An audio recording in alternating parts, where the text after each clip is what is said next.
Bonjour à tous, c'est sous le soleil que Compiègne accueillait ce week-end les championnats d'Europe de dressage pour les juniors et les jeunes cavaliers. On reviendra évidemment sur ces championnats dans cette émission et on s'intéressera notamment aux performances des cavaliers français. Mais avant de parler de ces championnats, on va partir en Suède, direction Falsterbo, puisqu'il y avait là-bas ce week-end une nouvelle étape de la Coupe des Nations. Pour cette 6e étape en Suède, Philippe Gerda, le sélectionneur français, avait choisi une équipe de trentenaires, la plupart avec des jeunes chevaux à ce niveau. À l'arrivée, pas de grosses contre-performances du côté des tricolores, mais des petites fautes par-ci par-là. On comptera quand même 2 parcours sans faute, celui de Julien Epaillard et Cara de la Loge en première manche, et celui de Timothée Anciaume ici sur Corioso Prénoir en seconde manche. La France termine finalement 6e de cette Coupe des Nations, remportée par l'Allemagne. Avec seulement 4 points à l'arrivée, les Allemands se permettent même de ne pas faire partir leur dernière cartouche. Pas nécessaire en effet, puisqu'on compte chez eux 2 doubles sans faute, celui de Marcus Henning et Plot Blue et celui de Karsten Ottonagel et Corradina. Dommage pour l'Allemagne, pour qui cette étape ne compte pas pour la qualification. L'Italie prend ici une surprenante 2e place grâce notamment à la performance de Pier Giorgio Bucci et Casalo Z, également double sans faute. Au classement provisoire, l'Allemagne devrait donc à moins d'un miracle être la nation qui restera à la porte de la finale de Barcelone. Les 2 équipes qui ont couru leurs 4 étapes qualificatives sont pour l'instant logiquement en tête. La France, 3e, est certaine d'être qualifiée et il reste maintenant 2 étapes, Ikstedt et Dublin. Et le premier invité de l'émission, vous l'avez reconnu, il s'agit de Karl Ester. Bonjour Karl. Hi. Bonjour. Alors Karl, vous êtes ici parce que d'abord, vous entraînez des juniors, des jeunes cavaliers. Vous avez une cavalière junior et 2 cavalières qui montent en jeunes cavaliers. Vous c'est cavalier, mais vous ne savez pas aussi présent en tant qu'entraîneur. Eh bien, en fait, je ne le suis pas vraiment. Je me suis toujours considéré d'abord comme un cavalier. Mais évidemment, quand on monte au niveau Grand Prix, on a des demandes d'élèves. Et ici, l'une des jeunes cavalières monte l'un de mes chevaux de petit tour, qui m'appartient pour moitié. Et l'autre propriétaire est aussi celui de Dances with Wolves, donc ça a été sympa de le prêter à Samantha pour les jeunes caves, même si ça n'a pas été très facile le premier jour. Mais j'aime bien enseigner, vous savez, c'est la relève, ils seront à notre place et c'est sympa de les aider. Et vous avez gagné ici les épreuves du CDI 3 étoiles. Est-ce que c'est un endroit que vous aimez, et notamment pour organiser des championnats d'Europe? Oui, c'est un super endroit. Je trouve qu'il y a beaucoup de carrières pour travailler, beaucoup de place pour les gens, le public. C'est un très bon endroit et une très bonne atmosphère pour les jeunes. Je pense que cette carrière principale, celle où ils concourent, permet une très bonne atmosphère tout autour et les prépare bien au futur, quand ils deviendront des cavaliers de Grand Prix. J'aime beaucoup ce concours. Pour les étrangers, c'est très pratique, même quand on vient de loin, et pour nous aussi de Grande-Bretagne. Mais la chose la plus importante, c'est la compétition avec vraiment un très bon niveau, et les Français sont en train de devenir meilleurs. J'ai vu quelques très bons cavaliers français, et ça commence à devenir assez excitant. Et alors avant qu'on parle des résultats de ces championnats d'Europe junior jeunes cavaliers, je voudrais qu'on parle de vous et de l'équipe anglaise senior, puisque les championnats d'Europe arrivent, et on vient d'avoir votre sélection. Et, surprise, vous montez Utopia à Herning au Danemark. Alors, on pensait que c'était complètement terminé. Qu'est-ce qui se passe? I think that's quite funny because I wanted a little bit of a surprise and I did say 2 months ago. Je trouve ça assez amusant parce qu'on voulait un peu que ce soit une surprise. En fait, il y a 2 mois, Charlotte m'a dit « S'il te plaît, si on a Utopia, il faut que tu le remontes. » Et j'ai dit non, j'ai dit à l'Olympia de Londres que c'était fini. Je ne veux plus le monter, j'ai fini avec lui. Et je voulais monter l'un de mes autres chevaux. Et Charlotte a fait un très bon travail dessus. Elle a obtenu 82% la semaine dernière à Hartbury. Et nous savions que la sélection devait être annoncée cette semaine. Et si vous connaissez Charlotte, vous savez qu'elle peut être très persuasive. Donc elle m'a dit « S'il te plaît, tu vas le monter, tu dois le faire. Si on veut avoir une médaille d'or, fais une surprise à tout le monde. » Je suis déjà qualifié avec lui depuis l'année dernière, donc je vais le monter à Ikstedt. J'espère que ça va bien se passer. Et ensuite, oui, je le monterai au championnat d'Europe. Donc on a la même équipe qu'à Londres et qu'aux Europes il y a 2 ans. Donc on sait ce qu'on a à faire. On partira sûrement dans le même ordre que l'an dernier et on espère avoir le même métal sur la médaille. Mais vous êtes content de remonter Utopia quand même, on imagine que ça fait un peu plaisir tout ça. Oui, je le suis maintenant parce que la décision est prise. Oui, je suis content. Mais vous savez, je pensais qu'il ne serait plus ici, donc c'est pour ça que j'avais arrêté en décembre. C'était le moment idéal. Mais voilà, parfois les choses changent dans la vie.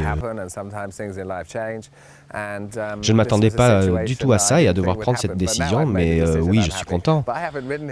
Mais en fait, je ne l'ai pas monté depuis l'Olympia, depuis que Charlotte l'a récupéré, donc j'espère qu'il ne l'a pas trop changé. Et on va voir ça quand je rentrerai à la maison la semaine prochaine. Bon, en même temps, Charlotte a quand même fait du très bon travail avec lui, donc ça devrait bien se passer. Merci beaucoup, Karl. Finger crossed, comme on dit chez vous. On croise les doigts pour les championnats d'Europe. Et pour nous, il est grand temps de s'intéresser à ces championnats d'Europe ici à Compiègne, avec les juniors et les jeunes cavaliers, avec les résultats en images. Les nations fortes étaient bien sûr très attendues à Compiègne. L'Allemagne en première ligne, mais aussi les Pays-Bas. L'or devrait se jouer entre ces deux pays. Mais pas question pour les Français de jouer les timides. À domicile, on ne pense pas au podium, mais certains peuvent encore accéder aux places d'honneur. Chez les juniors, l'Allemagne a largement dominé la compétition avec une moyenne de 72,414% et devance les Pays-Bas et le Danemark. La France termine 8e avec 67,243% de moyenne, à moins d'un demi-point de la 5e place. Une moyenne qui est remontée grâce à Salomé Sadoun et Donna Primera, une jument de 7 ans seulement, un couple qui approche ici les 70%. Couple qui terminera ensuite 8e de la reprise imposée en individuel et qui se qualifie donc pour la libre pour finir sur une 10e place dans cette épreuve en musique. Un résultat très satisfaisant pour Salomé qui obtenait également il y a quelques jours son bac avec une moyenne de plus de 20. L'Allemagne rafle finalement toutes les médailles d'or en junior puisque Johanne Pauline van Damitz et Habitus 10 remportent assez largement les 2 titres en individuel. Chez leurs aînés à présent, l'Allemagne a bien failli l'emporter par équipe, mais la dernière cavalière néerlandaise, Stefanie Kooijman sur Winston, déroule la meilleure reprise du jour et permet à son équipe de monter sur la plus haute marche du podium devant les Allemands et les Belges 3e. La France est 9e et tous les couples sont en dessous de ce qu'ils ont déjà réalisé cette année. Dans la reprise imposée, la meilleure française, Alix Vandenberg, n'est que 25e sur Roméo et donc aucun Français ne sera repris pour la finale libre de dimanche. Finale libre où, comme la veille, un couple a excellé. La Danoise Catherine Dufour, déjà championne d'Europe l'an dernier, a déjà remporté la reprise individuelle et elle remet ça le dimanche, toujours associée à Cassidy, en obtenant cette fois dans la libre 83,6% de moyenne. Et je suis maintenant aux côtés du chef d'équipe de ces équipes juniors et jeunes cavaliers français. Muriel, bonjour. Bonjour. Alors d'abord, je voudrais qu'on revienne évidemment sur les résultats par équipe. 8e place en junior, 8e place en jeunes cavaliers. Un petit bilan d'abord en quelques mots. Donc sur les juniors, donc 8e, ce qui était une place, pour nous notre dernière place de prévu. On espérait être entre la 6 et la 8e place. Voilà, on pensait être au milieu. On est très très proche de la 7e, voire de la 6e place. On n'a pas eu trop de chance, mais elles ont bien tourné, elles ont rempli leur contrat. 2 chevaux à 65, un 66 500, l'autre presque 70. Donc c'était, voilà, elles ont bien monté, bien géré le stress. Et en jeune cavalier, on est 8e aussi. On se voyait dans ces eaux-là, entre 7 et 8 aussi, on préférait 7e. Mais bon, là, il y avait un petit peu plus de stress du côté de ces jeunes caves. Des fautes, plus de fautes. Les reprises sont aussi un peu plus dures. Voilà, donc on espérait plutôt 68 pour l'une qui a fait 66, 66 pour l'une qui a fait 64. Voilà, on est un petit peu en dessous. Donc on est un petit peu en dessous globalement de ce qu'on peut faire d'habitude. Voilà, de ce qu'ils pouvaient faire, mais bon, ils n'ont pas démérité quand même. Est-ce que ces juniors et ces jeunes cavaliers sont difficiles à gérer pour un chef d'équipe?